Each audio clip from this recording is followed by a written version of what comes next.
On Friday, May 1st of 2026, the S&P 500 closed at 7,230.12, a fresh all-time record.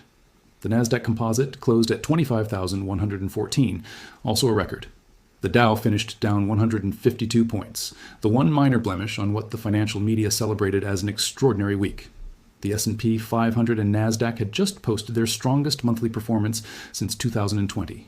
Major indices had rallied more than 13% from the yearly low hit on April 8th. Apple beat earnings. AI names surged.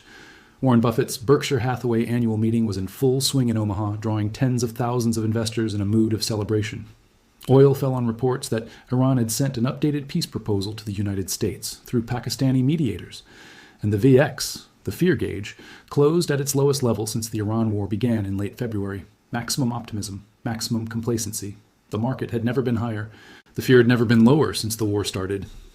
And then the weekend began. In over 60 hours that most investors spent away from their screens, a sequence of events unfolded that has set up the most dangerous Monday market open since the naval blockade was announced 3 weeks ago. The weekend secret is not one thing. It is 5 things that arrived simultaneously between Friday's close and Monday's open, each one a genuine market-moving development. And their collision on the same weekend is the Monday trap that this video exists to explain before the market opens this morning and before most investors have had their first cup of coffee. The first weekend development is Trump's Sunday evening Truth Social post announcing Project Freedom. After Iran reportedly sent an updated peace proposal through Pakistani mediators on Friday, producing the optimistic mood that pushed the S&P to its Friday record, Trump posted on Sunday that the United States will begin helping to, quote, free, unquote, cargo ships of nations not involved in the Middle East conflict that have been stranded by the Strait of Hormuz closure. He wrote that he has told his representatives to inform foreign governments that the United States will use best efforts to get their ships and crews safely out of the strait. Project Freedom sounds like a resolution. It sounds like the war is ending and normal shipping is resuming. But read the actual words carefully. Trump said ships will not be returning until the area becomes safe for navigation and everything else. Not that the area is safe now, not that Iran has agreed to let ships pass, that the United States will use best efforts to get stranded vessels out of a strait that is still under effective closure. Project Freedom is not a peace deal. It is a military escort operation through contested waters that Iran has explicitly said it will defend with lethal force. And Iran responded within hours. The second weekend development is Iran's direct threat against the Project Freedom announcement. Iranian officials warned this weekend that American forces will be attacked if they try to approach or enter the Strait of Hormuz. Iran's Navy said it blocked what it described as American Zionist warships from entering the zone, according to state television reports cited by Reuters. A separate dispatch from Iran's Fars news agency reported that 2 missiles hit a United States warship near Jask Island after it ignored warnings, though neither report was independently verified, and a senior United States official quoted by Axios denied the strike had occurred. The specific data point that matters for the market is not whether the missile strike was real or Iranian propaganda. It is that a disputed report of a missile hitting a United States warship was circulating in global financial media before the Monday market open. That oil prices jumped nearly 4% on the news, and that United States stock futures fell, with Dow futures down more than 200 points and S&P 500 futures down approximately 0.14%. In response to the combination of Project Freedom's military escalation and Iran's explicit threat to attack American forces approaching the strait. The market that closed at a record high Friday on hopes of peace is opening Monday morning on reports of potential direct military strikes against United States naval forces. That gap between Friday's close and Monday's open is the Monday trap.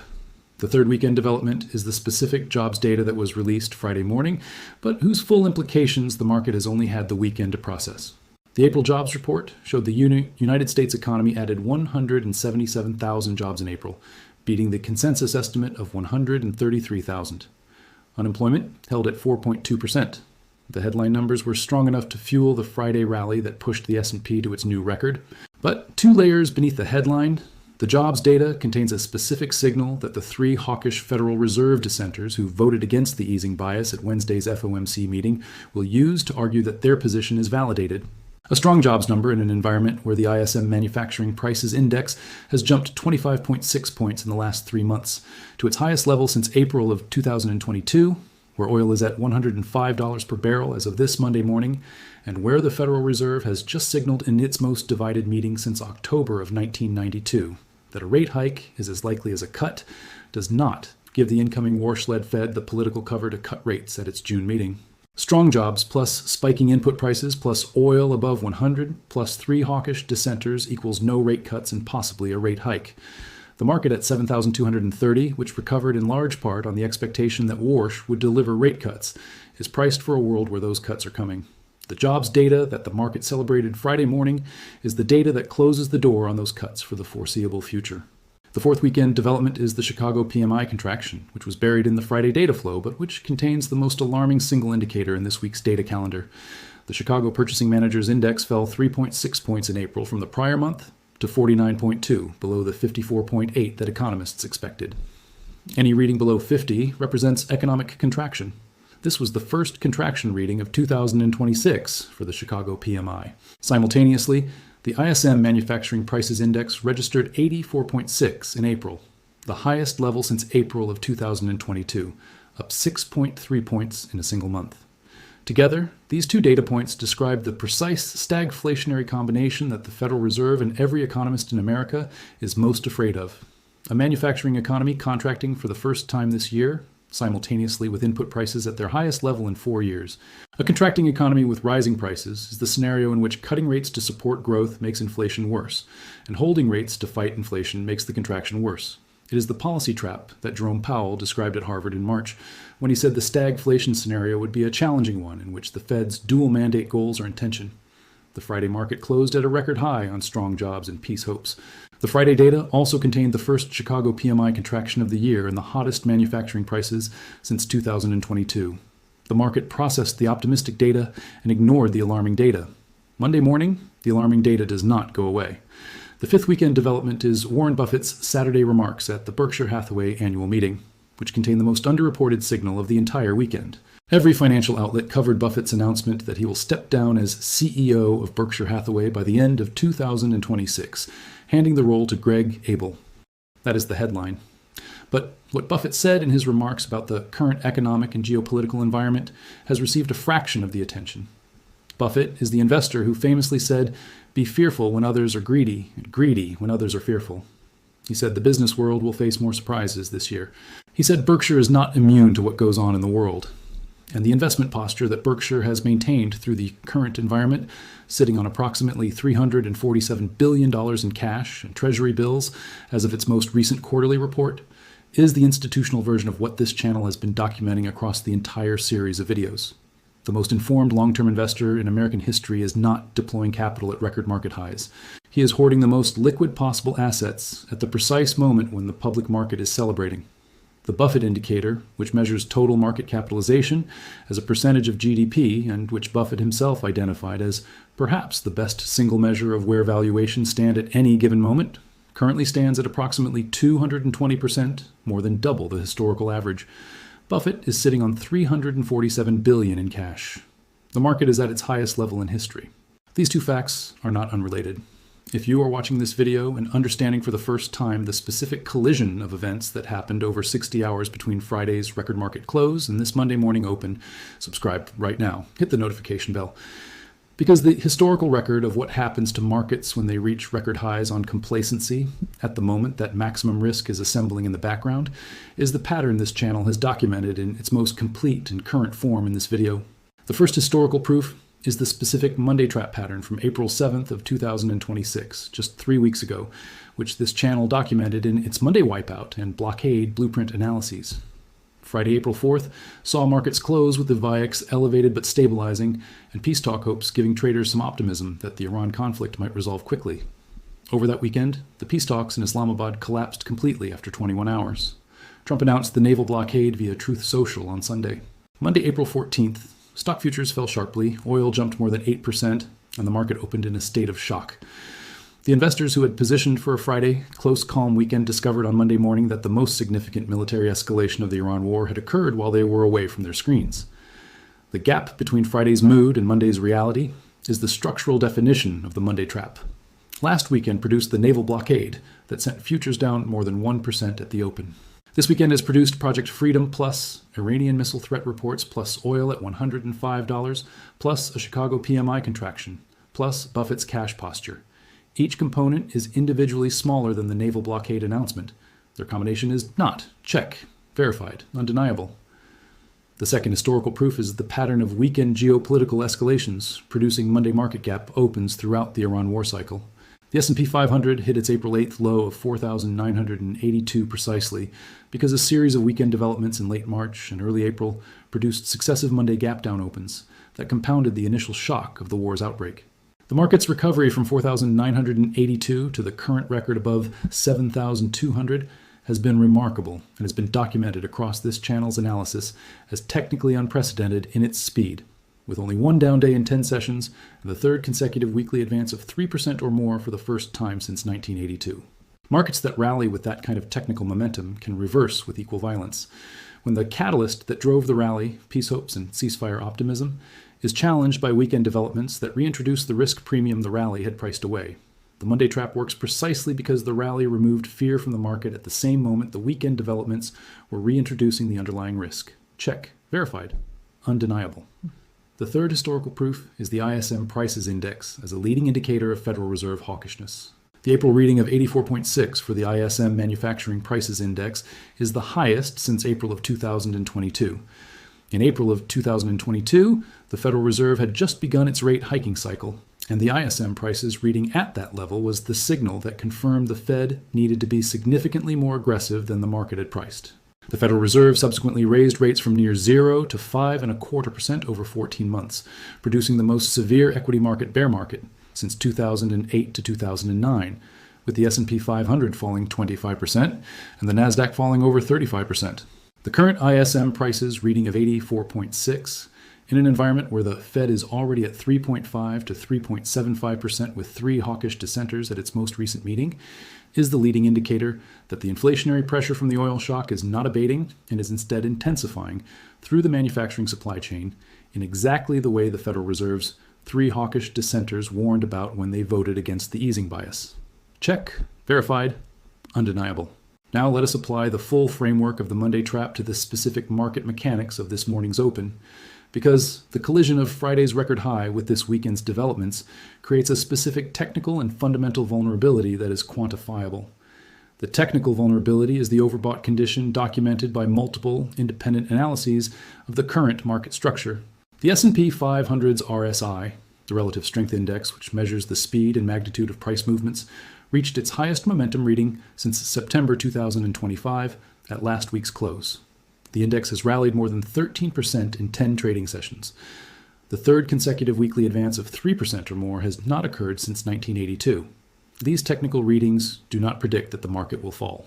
They describe a market that has used an extraordinary amount of upside energy in a very short time, and that faces the specific dynamic where any negative catalyst produces a disproportionate reaction because the momentum-driven buyers who fueled the rally are the first to exit when the momentum narrative is challenged. Project Freedom plus Iranian missile threat reports plus oil at 105 is the specific narrative challenge that momentum-driven buyers do not know how to process when the market is 10 trading sessions into a 13% rally. The oil dynamic is the most immediately market relevant of the Monday morning developments. West Texas Intermediate crude is at $105.71 per barrel as of this morning's futures, up nearly 4% from Friday's close of approximately $101.94. Brent crude is in the same range. The specific implication of oil above 105 is that every analyst's inflation projection for May and June must be revised upward from the already alarming trajectory. The OECD was projecting United States inflation reaching 4.2% before this morning's oil surge. Oil at 105 and rising, combined with the strongest ISM manufacturing prices reading in 4 years, produces April inflation data that will arrive in mid-May at or above the 4% level that this channel has identified as the specific threshold that eliminates any possibility of Federal Reserve rate cuts in 2026. The market at record highs, priced for rate cuts that will not come, facing inflation data in 2 weeks that will confirm cuts are off the table indefinitely, is the fundamental vulnerability that the Monday morning oil surge is now targeting. The Warsh confirmation timeline adds a specific regulatory and institutional dimension to the Monday trap. The full Senate vote on Warsh's confirmation is scheduled for the week of May 11th, when the Senate returns from recess. May 15th is Powell's last day. The window between May 11th and May 15th is the most institutionally uncertain period the Federal Reserve has experienced since its establishment. Trump's threat to fire Powell, the Justice Department investigation, Powell's stated intention to stay on as governor until the investigation is resolved, and the three hawkish FOMC dissenters, who are effectively telling Warsh he will not be able to deliver the rate cuts that the market has priced in, all converge in an 11-day window that begins in 1 week. The Monday trap of May 4th is not just about today's open. It is the opening session of the most consequential 11 days for Federal Reserve governance and monetary policy expectations in a generation. The Buffett posture deserves one more specific observation, because it is the data point that the mainstream financial media has most completely failed to connect to the current market conditions. Berkshire Hathaway's $347 billion in cash and treasury bills represents the largest cash position in the company's history relative to total assets. It represents over 30% of Berkshire's total asset base. Warren Buffett, who has said that holding cash is the most expensive form of investment when markets are offering genuine value, is holding 30% of his institution in cash at the moment the market is at its record high and celebrating the most dramatic 13-session rally since 1982. The Buffett cash position is the most conservative possible statement about the risk-reward profile of equities at current valuations from the investor whose entire career has been built on finding value in markets that others have mispriced. He is not finding value at 7,230 on the S&P 500. He is finding value in treasury bills yielding 3.5%. Here's what the Monday trap means in practical terms for every investor watching this video before the market opens this morning. The S&P 500 is at 7,230 after a 13% 10-session rally. Oil is at $105 and rising on Iranian missile threat reports and Project Freedom military escalation. The Chicago PMI contracted for the first time in 2026. The ISM Prices Index hit a 4-year high. The FOMC is more divided than it has been in 34 years. Warsh's confirmation vote is 11 days away. Powell's last day is 15 days away. Buffett is holding $347 billion in cash. And over 60 hours this weekend, the peace narrative that drove Friday's record close was challenged by an Iranian threat to attack American forces entering the strait, and an unconfirmed missile strike report that oil futures immediately priced as significant.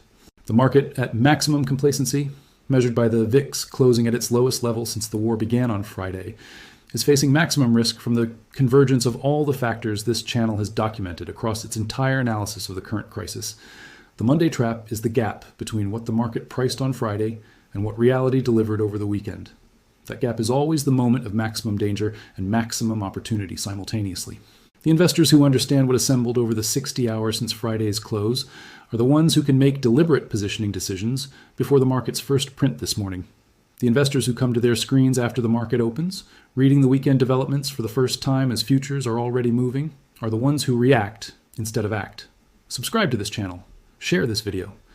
Because the Monday trap is not a prediction about what the market will do in a single session.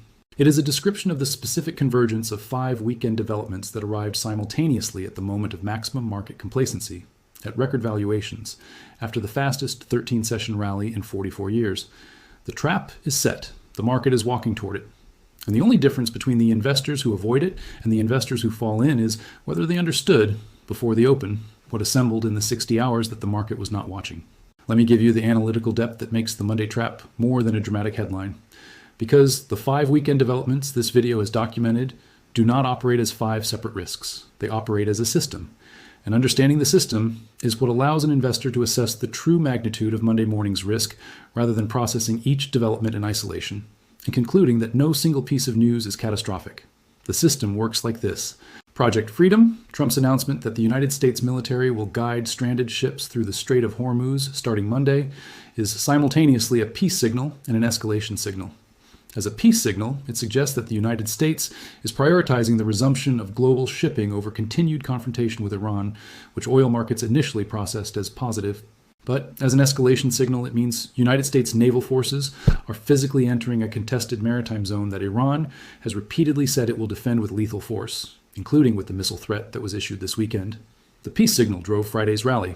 The escalation reality is driving Monday morning's oil surge to $105. Both signals came from the same announcement. The market processed the peace signal on Friday. Monday morning, it is processing the escalation reality. The oil surge from approximately $102 at Friday's close to $105, and rising on Monday morning is the transmission mechanism that connects the Project Freedom escalation to every other economic stress indicator in the system. Higher oil immediately raises inflation expectations, which immediately reduces the probability of Federal Reserve rate cuts, which immediately raises the discount rate applied to every equity valuation, which immediately reduces the mathematical justification for the current 7,230 level on the S&P 500. The ISM Manufacturing Prices Index at 84.6 and the Chicago PMI contracting below 50 create the specific and stagflationary combination that makes the Federal Reserve's policy trap even tighter. The economy is showing its first contraction reading, while input prices are at 4-year highs. The Fed cannot cut to support growth without making inflation worse. It cannot hold or hike to fight inflation without deepening the contraction that the Chicago PMI is already documenting.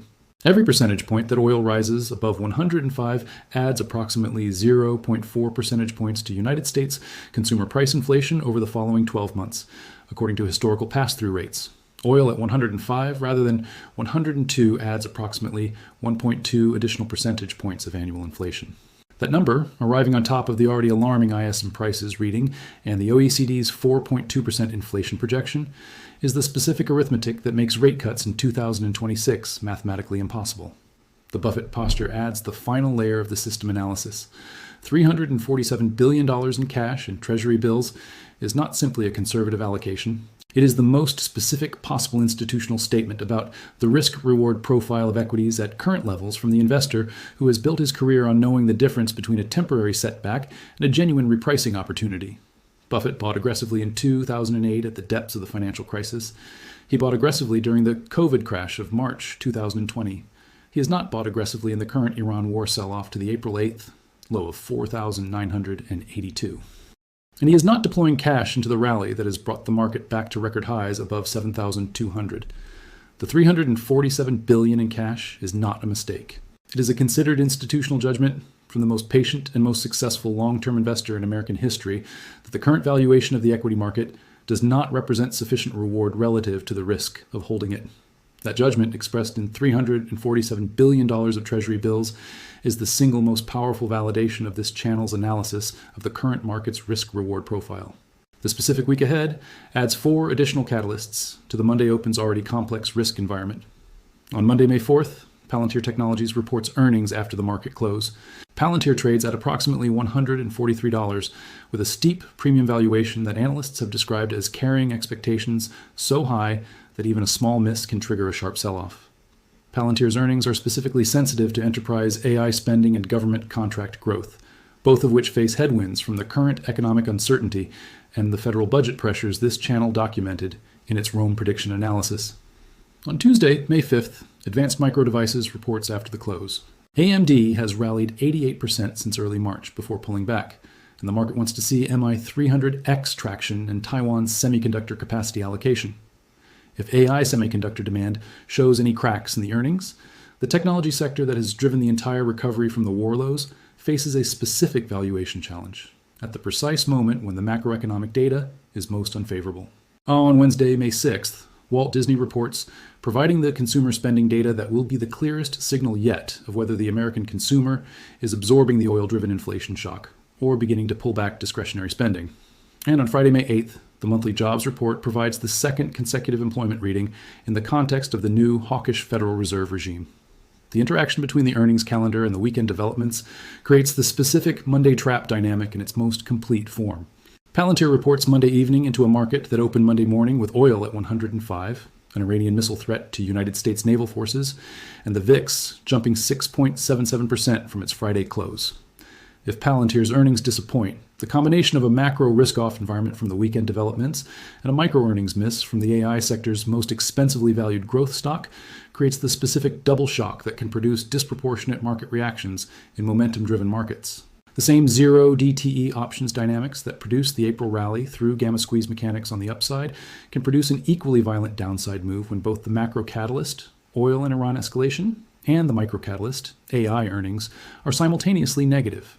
The analysts at Go Trade Financial, whose weekly outlook was published this morning before the market opened, explicitly documented the downside scenario for this week. A sharp NFP miss below 30,000 jobs, combined with disappointing AMD or Palantir results, could trigger a 3 to 5% Nasdaq correction. That was before Iran's weekend missile threat reports and the oil surge to 105. With those additions, the downside scenario for the week that begins with this Monday's open is significantly more severe than the 3 to 5% Nasdaq correction that represents the pre-weekend base case. The S&P 500 at 7,230, with the aggregate market capitalization of the index above $61 trillion, faces a 5% correction that would erase more than $3 trillion of market value from its current level and bring the index to approximately 6,860. Goldman Sachs's explicit bear case of 5,400, representing approximately 25% from current levels, remains the downside scenario for the full expression of the Iran war's economic damage, combined with the Federal Reserve's policy trap and the bond crisis that Jamie Dimon predicted 1 week ago. The Monday trap is set. The record high is the bait, the weekend developments are the mechanism, and the investors who understand the mechanism before the market opens this morning are the ones who navigate the opening session with deliberate positioning rather than reactive panic. Subscribe to this channel, share this video. Because the Monday trap is not a theory. It is the documented convergence of 5 specific weekend developments, each verified in the news reporting of the past 60 hours, arriving simultaneously at the moment of maximum complacency, after the fastest 13-session rally in 44 years. The trap is set. The door is open. And the investors who walked through Friday's close without reading this video's analysis are the ones who will be most surprised by what Monday morning delivers. One final dimension closes the Monday trap analysis and gives every investor watching this video the clearest possible framework for what to do with the information it contains. The Monday trap is not a prediction that the market will crash today. It is a description of the specific asymmetry between the risk the market is bearing this Monday morning and the complacency it was exhibiting at Friday's close. That asymmetry is the most important concept in risk management, and it is the concept that this channel has been building toward across every video in this series. The asymmetry works like this. The upside scenario for this Monday requires that all of the following happen simultaneously. The Iranian missile threat reports prove to be false, and Iran allows United States naval escorts through the strait. Oil falls back below $95 on the resulting peace optimism. Palantir reports strong earnings without a guidance miss. AMD beats on AI hardware demand. The ISM prices and Chicago PMI data are revised or context shifted by additional economic releases. And the 3 hawkish FOMC dissenters are proved wrong by incoming data that shows inflation moderating. Every one of those conditions must hold for the record high to be sustained and extended this week. The downside scenario requires only one of the following. Iran confirms the missile strike on a United States warship, producing the direct military confrontation that would immediately reclassify the conflict from a blockade to a hot war, sending oil above $115 in equity futures into a gap-down open that market-wide circuit breakers may be triggered to contain. Or Palantir misses estimates by any margin, triggering the specific AI valuation reassessment that the market's most expensive growth names are most vulnerable to in a risk-off macroeconomic environment.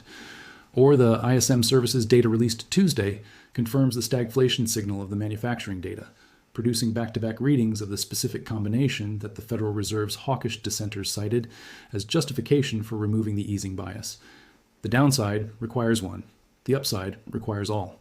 This asymmetry, one catalyst required to break the record high versus all catalysts required to extend it, is the definition of a Monday trap.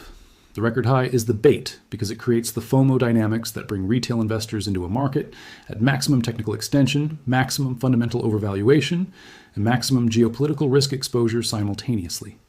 The weekend secret is the mechanism that set the trap, the 60 hours of Iran escalation, oil surge, stagflation data, and Buffett's cash posture that arrived while the market was not watching. And the Monday morning open is where the trap either springs or the bait is taken, depending on which of the asymmetric scenarios begins to resolve first. Subscribe to this channel, share this video immediately, right now, before the market opens, because the value of this analysis is highest in the window between this moment and the first print at 9:30 Eastern Time. The Monday trap is the most immediate and most directly actionable analysis this channel has published. The window is open. Use it.